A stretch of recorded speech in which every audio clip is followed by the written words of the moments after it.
Nous recevons la grâce du Dieu trois fois saint, le Dieu de justice qui nous appelle à vivre de sa justice. Levons-nous pour répondre à cet appel en chantant ensemble « Avec toi Seigneur, tous ensemble ».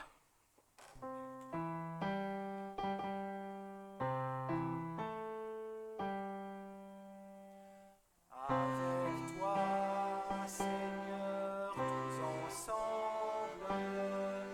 nous voici joyeux et sûrs de ton amour. Tu nous as rassemblés dans la joie de ta présence, et c'est toi qui nous unis. Venez à ton appel, nous voulons entendre ta parole. Tu es vivant au milieu de nous. Avec toi, Seigneur, tous ensemble, nous voici joyeux et sûrs de ton amour. Tu nous as rassemblés dans la joie de ta présence, et c'est toi qui nous unis.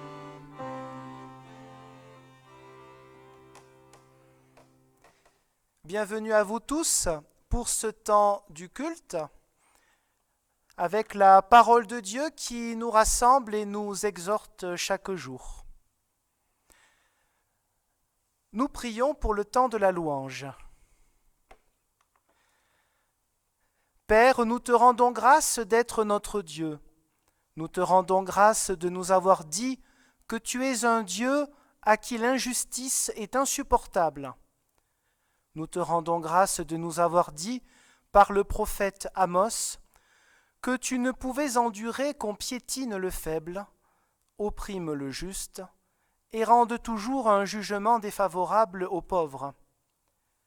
Nous te rendons grâce de t'être élevé par le prophète Michée contre les gouvernants dont les décisions sont influencées par les pots de vin, et contre les hommes de Dieu qui se laissent mener par l'argent. Nous te rendons grâce de nous avoir déclaré par le prophète Ésaïe que tu attendais des tiens, non pas d'abord qu'ils te prient avec ferveur, mais qu'ils partagent leur pain avec l'affamé, hébergent les pauvres, vêtent les démunis, et ne fassent jamais faux bond à un être humain dans le besoin. Nous te rendons grâce pour Jésus de Nazareth qui t'a été fidèle en aimant les pauvres, réconfortant les malades, libérant les opprimés et proclamant ton amour pour tous les hommes. Père, nous te rendons grâce parce que nous sommes aujourd'hui ceux par qui tu veux dire à notre monde ce que jadis ont dit Amos, Michée, Ésaïe et Jésus. Amen. Et nous pouvons chanter les trois premières strophes du psaume 33. Réjouis-toi, peuple fidèle.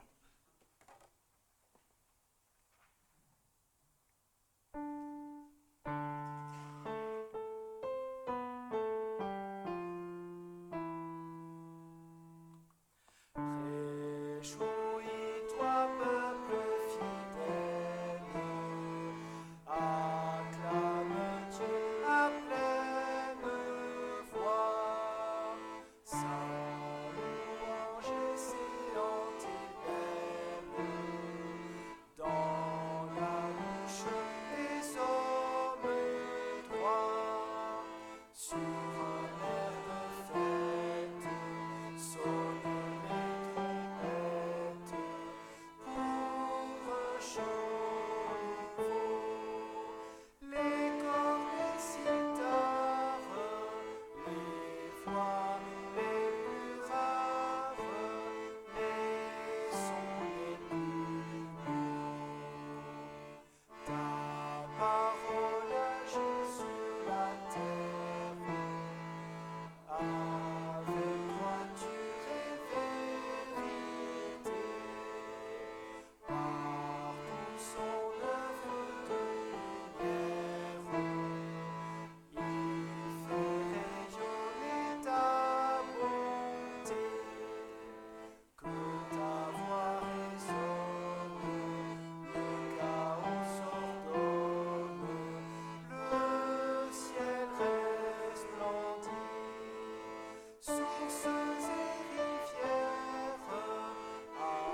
poursuis en défaillance les projets que tu as formés. Si cherchant sa route, un peuple t'écoute, il vivra heureux. Il verra les signes qui déjà désignent la cité de Dieu.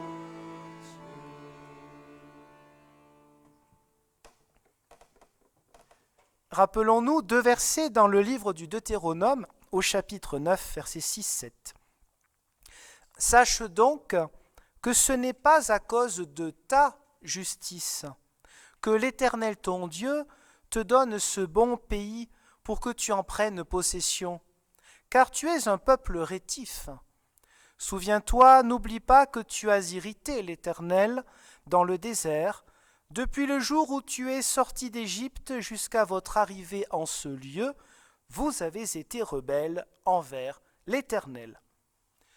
Ce petit passage nous rappelle que les promesses de l'Éternel s'accomplissent alors même qu'il nous arrive forcément de dévier, de donner petite ou grande trahison à notre foi, à notre engagement. La parole de Dieu s'accomplit, la promesse de Dieu s'accomplit malgré tout. Dans cette méditation, nous pouvons chanter le spontané suivant.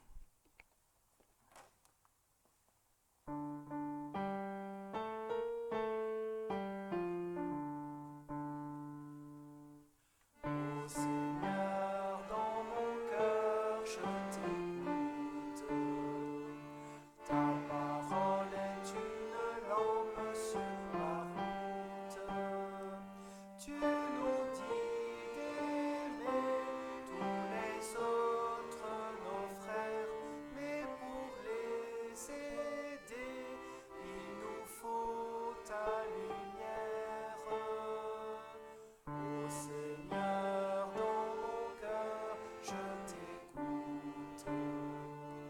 Ta parole est une lampe sur ma route.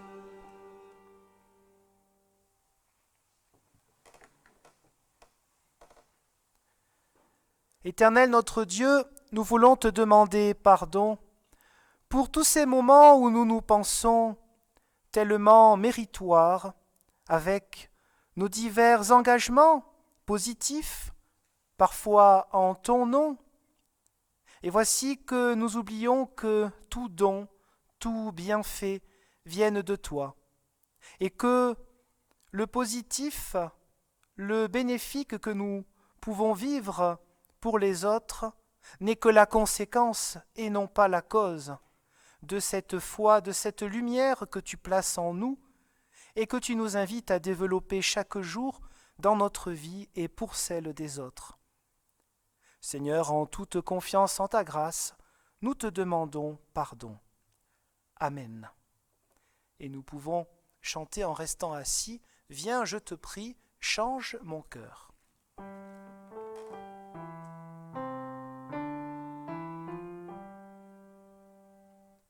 Viens, je te prie, change mon cœur, guide ma vie, loin de l'erreur. Mon seul désir est de choisir la bonne part sous ton regard, que mon enfance me la sourit. Ta patience, Seigneur Jésus. Levons-nous pour recevoir un mot de délivrance. Si, dans l'Ancienne comme dans la Nouvelle Alliance, l'Éternel Dieu ne pardonnait pas, alors il serait semblable à tous ces tyrans de tous les temps. On en connaît aussi à notre époque, malheureusement. Il serait semblable à ces idoles, c'est-à-dire à ces miroirs de l'être humain. Mais l'Éternel Dieu ne peut pas être enfermé, ne peut pas être compris totalement, et il se manifeste à nous, comme à toute l'humanité, par sa grâce et la réconciliation toujours proposée. Celle-ci a été marquée dans l'histoire pour toujours par la mort et la résurrection de Jésus le Christ. Sa résurrection est notre résurrection pour après et déjà maintenant avec le pardon. Alors rendons grâce à notre Dieu pour le pardon qu'il nous donne, en chantant le répons suivant.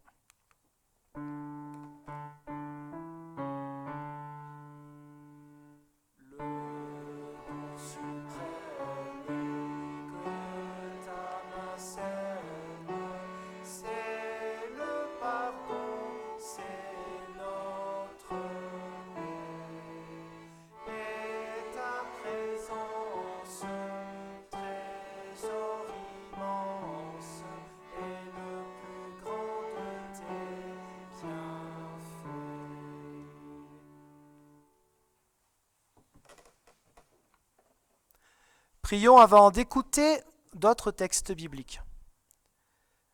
Dieu notre Père, dans ta miséricorde, tu viens à notre secours. Règne sur nous, ton peuple, afin que nous te servions d'un cœur sans partage. Fais-nous reconnaître en tout homme un frère, à cause de Jésus-Christ, ton Fils, notre Seigneur, qui vit et qui règne avec toi, Père, et le Saint-Esprit, un seul Dieu, pour les siècles des siècles. Amen. Je vous propose d'écouter 2 des 3 textes proposés pour ce dimanche, en commençant par le prophète Amos, au chapitre 6, les 7 premiers versets. La traduction que j'utilise la plupart du temps maintenant, c'est la Nouvelle Bible Second. Je change juste quelque chose. Dans l'Ancien Testament, quand ils traduisent par le Seigneur, moi je remets l'Éternel. Mais les 2 traductions exégétiquement sont tout à fait possibles. C'est une histoire d'habitude et de préférence. Amos, chapitre 6, versets 1 à 7. Quel malheur pour ceux qui sont satisfaits à Sion, ceux qui vivent en toute confiance dans la montagne de Samarie, ces notables de la première des nations, auprès desquels va la maison d'Israël. Passez à Calné et regardez, et là, allez jusqu'à Hamath la grande, et descendez à Gath des Philistins. Valent-elles mieux que ces royaumes-ci, et leur territoire est-il plus grand que le vôtre? Vous croyez éloigner le jour du malheur, et vous faites approcher le règne de la violence. Couchés sur des lits d'ivoire, vautrés sur des divans, ils mangent les jeunes béliers du troupeau, les veaux à l'étable. Ils égrènent les sons du luth, comme David, ils se sont inventés des instruments de musique. Ils boivent du vin dans des calices, ils se confèrent des onctions avec les prémices de l'huile. Ils ne souffrent pas du désastre de Joseph. C'est pourquoi maintenant ils vont être exilés en tête des exilés, et les banquets des vautrés prendront fin. Dans l'Évangile, nous poursuivons la lecture de Luc. Nous sommes désormais au chapitre 16, précisément au verset 19 à 31.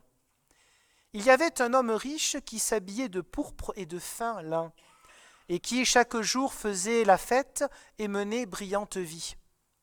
Un pauvre couvert d'ulcères, nommé Lazare, était couché à son porche. Il aurait bien désiré se rassasier de ce qui tombait de la table du riche. Au lieu de cela, les chiens venaient lécher ses ulcères. Le pauvre mourut et fut porté par les anges sur le sein d'Abraham. Le riche aussi mourut et fut enseveli. Dans le séjour des morts, il leva les yeux et, en proie au tourment, il vit de loin Abraham et Lazare sur son sein. Il s'écria « Abraham, mon père, aie compassion de moi. Envoie Lazare tremper le bout de son doigt dans l'eau pour me rafraîchir la langue, car je souffre dans ces flammes. » Mais Abraham répondit « Mon enfant, souviens-toi que tu as reçu ton bien durant ta vie, et qu'au lieu de cela, Lazare, lui, a eu le mal. Maintenant, Ici, il est consolé, tandis que toi, tu souffres. En plus de tout cela, un grand gouffre a été mis entre nous et vous, afin que ceux qui voudraient passer d'ici vers vous ne puissent le faire, et qu'on ne traverse pas non plus de là-bas vers nous. Le riche dit, « Alors je te demande, Père, d'envoyer Lazare dans la maison de mon Père, car j'ai 5 frères, qu'il leur apporte son témoignage, afin qu'ils ne viennent pas, eux aussi, dans ce lieu de tourment. » Abraham répondit, « Ils ont Moïse et les prophètes qui les écoutent. » L'autre reprit, « Non, Abraham, mon père, mais si quelqu'un de chez les morts va vers eux, ils changeront radicalement. » Et Abraham lui dit, « S'ils n'écoutent pas Moïse et les prophètes, ils ne se laisseront pas persuader, même si quelqu'un se relevait d'entre les morts. » Seigneur, ta parole est vérité, conduis-nous dans ta vérité. Amen. Je vous propose de nous lever pour chanter les 3 premières strophes du cantique « Laisserons-nous à notre table » 4609.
Chers frères et sœurs, vivre sa foi avec Abraham. 3 points pour cette prédication. Le plus important, le premier, enfin le plus long je veux dire, quelques mots sur cette parabole, notamment le contexte qui va nous montrer combien c'est un message qui ne peut que retentir comme une gifle pour les pharisiens qui sont face à Jésus. Et puis, les 2 autres points qui sont toujours des interrogations pour notre vie et que nous sommes invités à interroger les autres, notre monde. Quel est ton Dieu? Quels sont tes principes? Alors d'abord, quelques mots sur cette parabole qui est un écho, bien sûr, au lointain prophète Amos, qui montrait du doigt, c'était l'objectif, notamment la mission, entre autres des prophètes, les injustices au sein du peuple d'Israël, ceux qui se gavaient sur le dos des autres, ceux qui, dans le contexte d'Amos, étaient des sortes aussi un peu de collabos avec les ennemis, et qui ne suivaient évidemment pas l'exemple d'Abraham ou de Moïse et des autres prophètes après. Alors cette parabole, elle est connue, elle est assez extrême, car elle parle de situations extrêmes pendant la vie et pendant une autre vie. Ne faisons pas évidemment d'une parabole, qui est une histoire, un traité de théologie pour dire comment exactement ça se passe après notre mort. Il faut aussi raison garder quand on évoque les paraboles. Ça donne des idées, pas aller toujours trop loin. Nous avons donc d'un côté un homme qui est extrêmement riche. Le pourpre et le fin lin, dans le texte grec, lorsqu'on creuse un petit peu, ce sont vraiment des vêtements qui ne peuvent être mis que par les plus grands rois et les plus grands princes. Il semble que même le colorant qui est utilisé pour faire ce genre de vêtements provient de gastéropodes marins et qui, eux, ne font qu'une petite goutte. Alors il en faut des milliers pour avoir ces grands vêtements de pourpre. C'est un peu comme si aujourd'hui vous imaginiez quelqu'un qui porte des vêtements, je ne sais pas, à 30 000 euros, 50 000 euros. Ça existe, hein? Ou qui se balade en voitures qui coûtent 1 million d'euros, certaines Ferrari, Maserati, certaines Porsche, voilà. C'est un peu ce genre-là. On est dans le côté indécent, en fait, de la richesse. On est dans le côté m'as-tu vu, et puis juste en bas, c'est l'autre extrême. Enfin, en bas pour le moment. Après, dans l'autre vie, c'est l'opposé. En bas, nous avons quelqu'un qui est par terre, qui a des ulcères, qui est dans la misère, sauf que lui, il a un nom. Avoir un nom, déjà, c'est exister. Cette parabole est déjà une première provocation, rien qu'avec l'histoire des noms. C'est une provocation, pourquoi ? Parce que Jésus dit, celui qui n'a rien, il a un nom, donc il existe. Celui qui a, je ne lui donne même pas de nom dans mon histoire. C'est son choix, c'est lui qui raconte l'histoire. Personne n'a forcé Jésus à raconter cette histoire.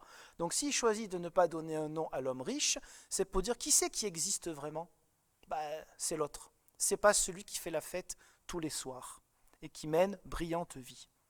Alors cet autre, il s'appelle Lazare. Ça rappelle Éléazar, qui est un prénom juif courant, qu'on retrouve des fois dans l'Ancien Testament, dont l'étymologie est liée au sens d'être relevé, au sens de la vie et de la résurrection. Lazare, bien sûr, vous savez, c'est un prénom que Jésus connaît très bien, puisque c'est son meilleur ami.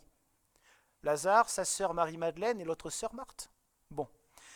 Il donne ce prénom, peut-être avec affection, à cet homme qui vit dans la misère, qui est couché.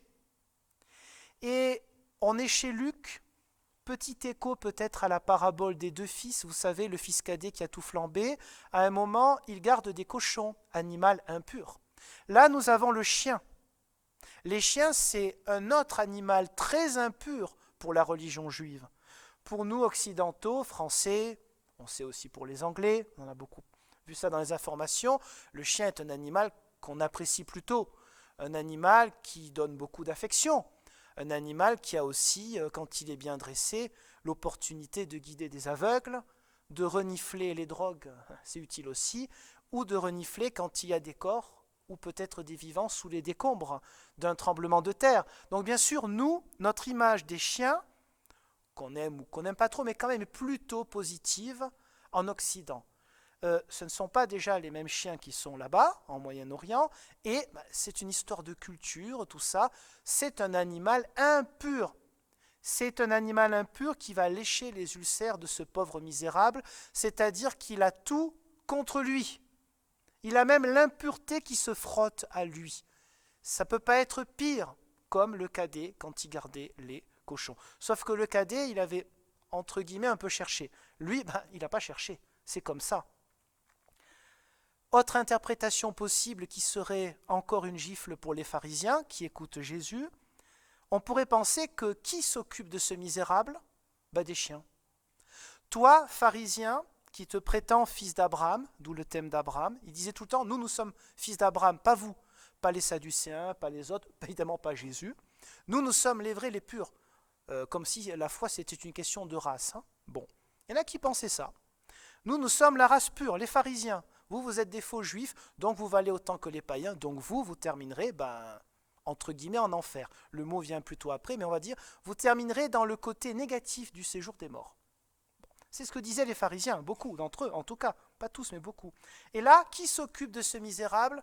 L'impureté par excellence, un chien. Vous, pharisiens, vous vous occupez pas des pauvres. Un chien s'en occupe. C'est presque une insulte de parler comme ça. Hein.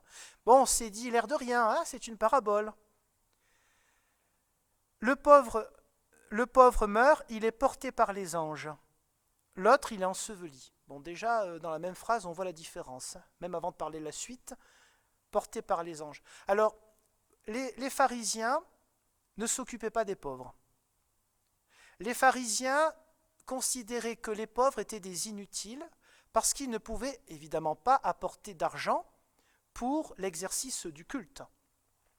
Cet argent, ne croyons pas que les pharisiens le prenaient non plus, ça ce serait une calomnie. Non, peut-être certains, mais la majorité des pharisiens, cet argent ne le gardait pas pour eux, c'était vraiment pour l'exercice de la vie cultuelle. Mais du coup, ils allaient plus vers les riches.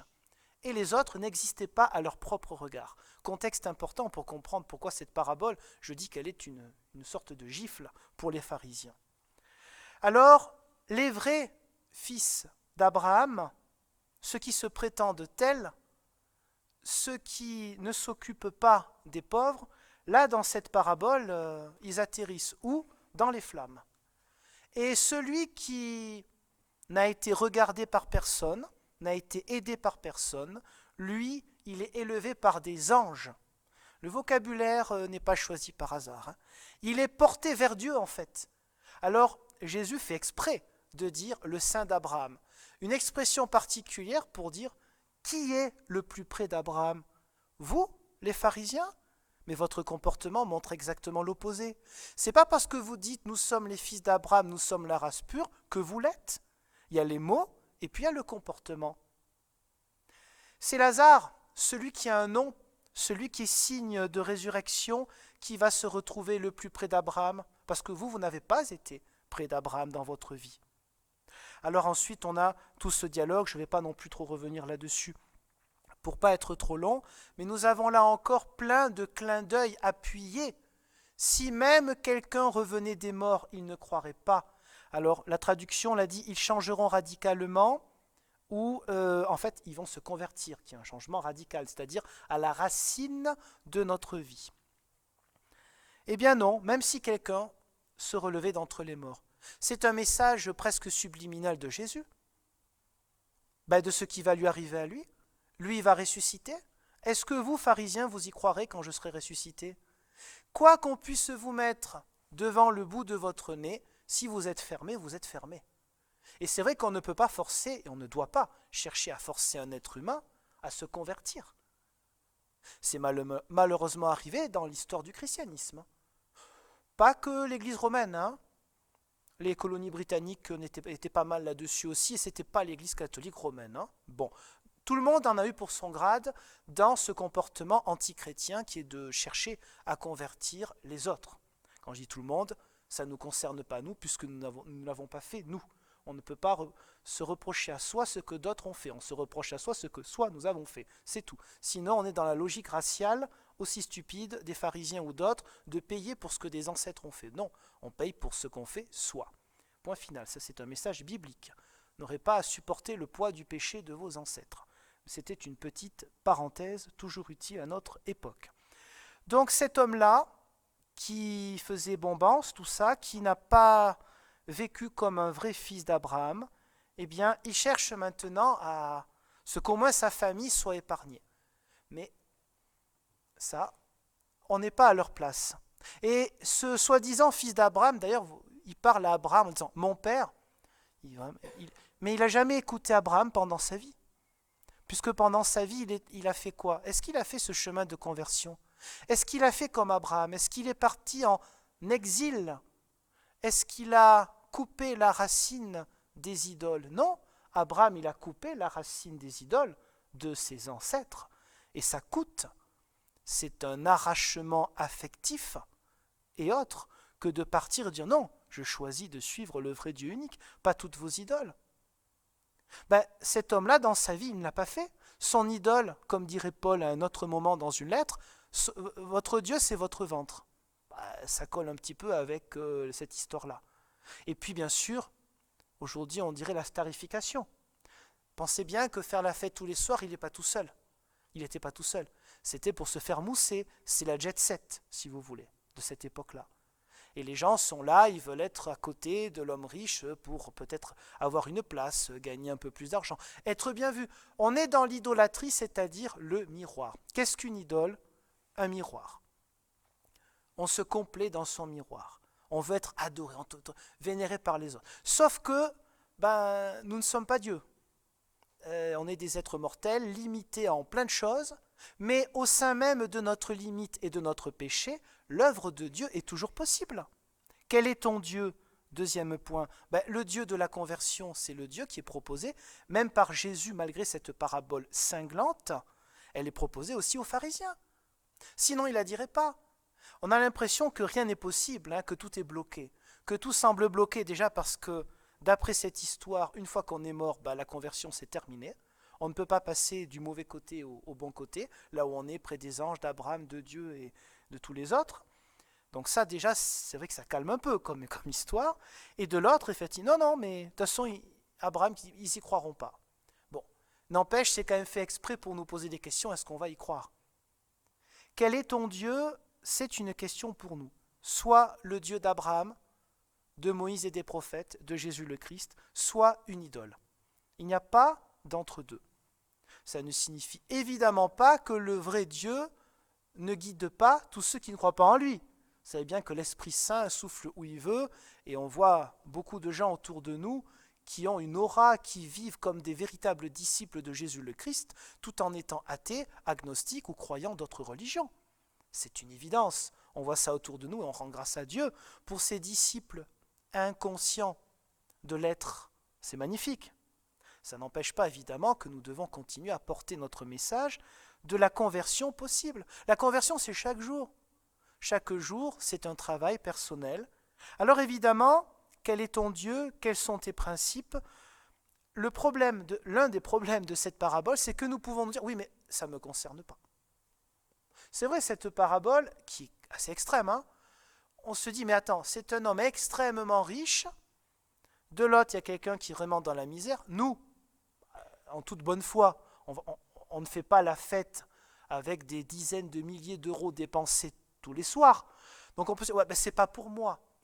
Il y a toujours quelque chose dans l'écriture qui est pour nous quand même si on ne peut pas se reconnaître, évidemment, dans ce personnage lamentable. On peut toujours se poser la question, est-ce qu'il ne m'arrive pas de faire quelques oublis de personnes, connues ou inconnues? Je pourrais peut-être faire quelque chose, je n'ai pas voulu, j'ai tourné le regard. Bon, ça peut nous arriver à tous, sans être dans cet extrême-là. Alors évidemment, on peut se dire, oui, mais attends, le contexte n'a rien à voir. Donc Et oui, mais aujourd'hui, il y a des associations caritatives. Aujourd'hui, l'État fait beaucoup de social. À cette époque-là, rien du tout. Oui, mais justement, peut-être pouvons-nous contribuer, notamment aux associations comme l'Entraide protestante ou d'autres associations. Si c'est un don de 5 euros, c'est toujours ça. Si ce n'est pas un don, parce que si beaucoup ont des retraites qui sont quand même pas flamboyantes, eh bien, un peu de montant, d'être prié pour l'entraide, prier pour les gens qui s'y engagent, donner un peu de montant pour aider, je ne sais pas, lorsqu'il y a le moment de la banque alimentaire ou d'autres moments ponctuels. On fait comme on peut avec les forces que l'on a, pas la peine d'en faire plus non plus. Mais voilà, toutes ces petites choses-là participent à la vie du croyant. Oui, est vraiment fils d'Abraham, celui qui vit selon le Dieu d'Abraham, le Dieu de la conversion, le Dieu qui a un regard, et un regard qui va encore plus vers ceux qui en ont le plus besoin. C'était le message des prophètes, c'est le message aussi de Moïse, parce que dans la Torah, 613 commandements, vous avez aussi beaucoup de commandements qui concernent la protection des plus pauvres. Et les prophètes ont passé un certain temps à condamner avec véhémence ceux qui ne payaient pas, par exemple, leurs ouvriers, ceux qui dénigraient les pauvres, ceux qui dénigraient les étrangers. Donc c'est vraiment parole de Dieu, pas dans le sens magique, mais parole vivante pour que l'humanité soit vivante et pas mortifère, comme certaines des graves nouvelles que nous connaissons en ce moment et qui ne sont pas si loin de chez nous en plus. Bon. Vivre sa foi avec Abraham, c'est croire au Dieu d'Abraham. Quel est ton Dieu? Un miroir ou le monde qui a peut-être besoin de toi avec les forces que tu as? Quels sont tes principes? Et je conclurai là. On entend souvent, ah oui, aujourd'hui, tout est troublé, on ne sait pas quelles sont les valeurs, les principes, papapap. Il y en a toujours des principes, c'est juste que ce ne sont pas les mêmes. Les principes selon lesquels doit vivre l'Église universelle sont des principes bibliques. Les 10 commandements, que Jésus lui-même a résumé, l'amour de Dieu, du prochain et de soi-même, c'est-à-dire l'estime de soi, donc l'estime des autres, tout ça est lié, on le sait très bien. Ça, c'est le cœur. Quels sont tes principes? Ce sont ça, les principes. Ce ne sont pas des sagesses humaines, ce sont des sagesses qui viennent de l'éternel Dieu et qui ne sont pas faciles à mettre en pratique. Le chemin d'Abraham n'a pas été un chemin facile, mais il savait que Dieu l'accompagnait. Idem pour les prophètes, les apôtres et nous aujourd'hui, puisque nous sommes qui? Nous sommes des apôtres pour le temps d'aujourd'hui. Apôtre signifie envoyé en grec. Nous sommes envoyés là où nous vivons pour donner ce message. Le Dieu que tu ne vois pas, évidemment la foi c'est croire en quelqu'un qu'on ne voit pas, sinon c'est pas la foi, c'est la science ou autre chose. Et les deux sont importants d'ailleurs. Bon, mais celui que tu ne vois pas t'accompagne sur ton chemin. Et nous sommes là pour accompagner les autres. Et pour nous laisser accompagner aussi. Ça marche dans les deux sens. Combien de fois nous n'osons pas recevoir ce chemin-là? Combien de fois nous disons, je ne veux pas embêter les gens, je ne veux pas être à charge. Alors ça part de bonnes intentions. Mais quand on a besoin des autres, ce n'est pas une honte. C'est normal de savoir taper aux portes. Jésus le disait lui-même dans d'autres moments, tapez, on vous ouvrira, etc. Alors oui, quels sont nos principes? Eh bien, Moïse et les prophètes. Voilà. Moïse et les prophètes. Quelle est ta foi? Le Dieu unique et pas un miroir. Quels sont tes principes? Les 10 commandements. Le message de Jésus le Christ. Lui, il les a incarnés et accomplis totalement. Nous n'y arrivons pas. C'est aussi pour ça qu'il y a le temps de repentance et de pardon des péchés à chaque culte. Ce n'est pas pour rien. C'est pour être à chaque fois relevé et debout pour avancer dans la présence de Dieu. Alors que Dieu nous soit en aide pour toujours trouver dans les Écritures même des paraboles un peu extrêmes qui semblent ne pas nous concerner a priori directement, que Dieu nous soit en aide pour ne pas transiger avec les principes fondamentaux qu'on n'a pas inventés. Ces principes ne viennent pas de nous. Ils viennent d'un héritage lointain. C'est Abraham, Moïse et les prophètes, et Jésus le Christ qui non seulement a vécu il y a 2000 ans, mais vit maintenant avec nous, pour nous et pour le monde. Il est vivant, il est ressuscité, il nous invite à être pleinement vivants et à apporter ce message d'espérance, de joie et de partage pour notre monde. Amen.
Et nous pouvons nous lever pour poursuivre le cantique Laisserons-nous à notre table, strophes 4 et 5.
Non, en fait, on peut rester deux. Excusez-moi.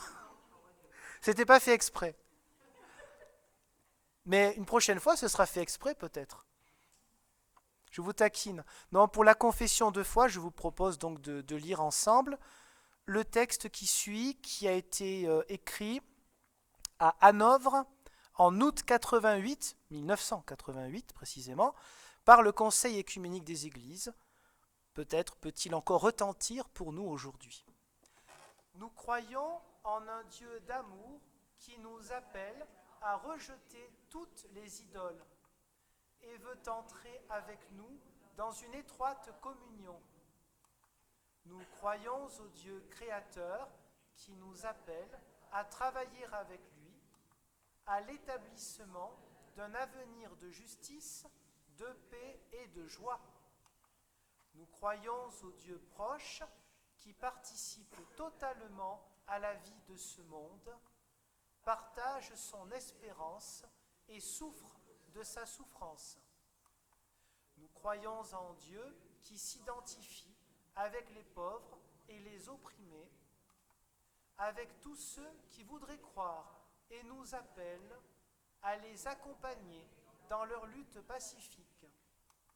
Nous croyons en Dieu dont l'amour est vulnérable et qui a conclu avec l'humanité, comme avec la création, une alliance inébranlable. Nous croyons en ce Dieu que nous ne pourrions reconnaître comme Père sans la vie, la mort et la résurrection de son Fils Jésus et sans la présence de son Esprit. Amen. Et nous pouvons chanter « Ô Seigneur, tu nous as fait voir ».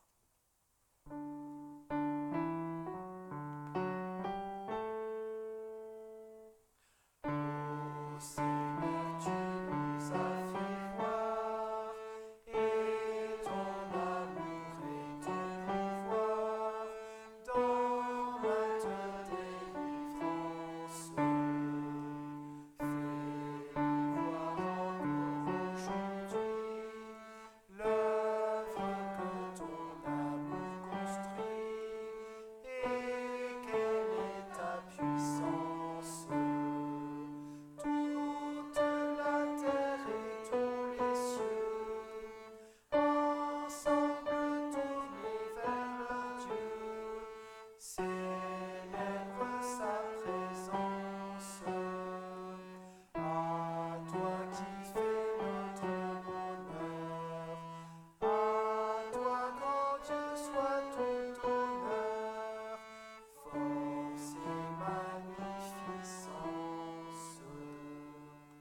Prions maintenant avec une prière qui a été écrite par des personnes de l'ACAT, donc l'association des chrétiens pour l'abolition de la torture. Seigneur, Dieu de justice et de paix, toi qui te places aux côtés des pauvres, qui nous demande d'être la voix d'hommes sans voix, nous en appelons à toi pour ceux qui sont emprisonnés, persécutés pour leurs convictions. Des profondeurs nous t'invoquons, Seigneur, entends nos cris et écoute nos prières. Pour ceux qui sont séparés de leur famille, de leurs amis et de leur communauté, pour qu'ils connaissent la présence de ceux qui les aident et de celui qui connaît leur agonie. Pour ceux qui ne savent pas à quelle souffrance ils vont être soumis demain, pour qu'ils ne perdent pas la foi, car leur avenir est entre tes mains. Nous prions enfin pour que la promesse de justice devienne réalité pour tous ceux à l'intention desquels nous intercédons pour leur libération, libération du corps, de l'âme, de l'esprit.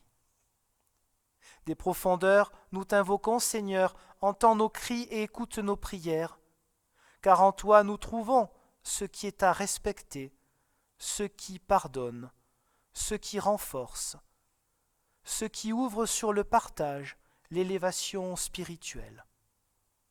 Et ensemble, nous pouvons dire la prière du Seigneur. Notre Père, qui es aux cieux, que ton nom soit sanctifié, que ton règne vienne, que ta volonté soit faite sur la terre comme au ciel. Donne-nous aujourd'hui notre pain de ce jour.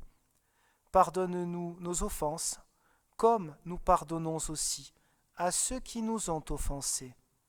Et ne nous laisse pas entrer en tentation, mais délivre-nous du mal, car c'est à toi qu'appartiennent le règne, la puissance et la gloire, pour les siècles des siècles. Amen. Levons-nous pour recevoir un mot d'envoi et de bénédiction. Puissions-nous toujours être les porteurs de la bonne nouvelle déjà que nous recevons toujours et encore dans notre vie et que nous sommes invités à partager. Cette bonne nouvelle est la véritable joie qui dépasse toute joie factice, des énormes fêtes tout le temps, tout le soir, qui sont plus des addictions en réalité que le fait d'apprécier et de vivre pleinement le moment présent. Oui, ce Dieu de la joie, ce Dieu de la vie, eh bien nous sommes invités à l'évoquer, à l'invoquer et à l'évoquer autour de nous, à proposer cette espérance simple et qui ne répond pas à toutes nos questions, mais nous en ferions une idole si nous disions « Mon Dieu répond à toutes mes questions tout de suite », ce ne serait pas le Dieu de Jésus le Christ. Ce Dieu-là, Père, Fils et Saint-Esprit, nous bénit, nous garde, nous envoie chaque jour. Amen. Et nous pouvons chanter du coup le dernier répond.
Je vous souhaite à vous tous et à ceux que vous croiserez très bientôt un excellent dimanche et au plaisir de vous voir très vite.